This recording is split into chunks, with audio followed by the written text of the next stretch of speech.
படிச்சுமா கேளு. எகத்தால பேச்சா இருக்கே. What is oscillatory motion? அம்மா அது மூணாவது கொஸ்டின்மா. ஃபர்ஸ்ட் கொஸ்டின் வேற. மூணாவது கொஸ்டின் தெரிஞ்சுதான் கேக்குறா, நீ சொல்லு.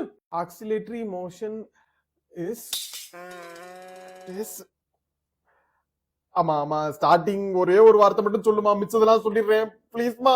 மொகர கட்ட எக்ஸாம்ல இன்விஜிலேட்டர்ட்ட கேப்பியோ, ஸ்டார்டிங் மட்டும் சொல்லுங்கண்ணே. It is a form of It is a form of periodic motion in which an object performs the same motion repeatedly. In this type ஏமா அடுத்த வார்த்தை மட்டும் சொல்லுமா. மூக்க கொஞ்சம் காட்டு, உள்ள விட்டு மூளை இருக்கான்னு செக் பண்ணி பாப்போம். நீ சரியா மார்க் எடுக்கலனா பெரிய டவுசர் என்ன கேள்வி கேக்குதுடா. அவள அக்கறை இருக்கிற டவுசர் வந்து உட்கார்ந்து வீட்ல சொல்லி கொடுக்க வேண்டியதான பிள்ளைகளுக்கு. ஒண்ணு பத்தே அதுவும் மண்ணு மாதிரி இருக்கு. இந்த பெரிய டவுசர் தான் கூப்பிடுது. அப்பா வரப்ப பொரட்டா வாங்கிட்டு வரேன் மை டியர். விளங்கும்.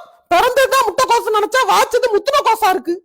பேசாம போச்சுல இல்ல போன் வழியா வந்து பொடனில 4 சாத்தி விடுன்னு சொல்லி வந்தாள்டா. இது சரிப்பட்டு வராது. உன்னை பத்மா மிஸ்டர் நாளைல இருந்து டியூஷன் கழிச்சு விட்டுறேன். Hello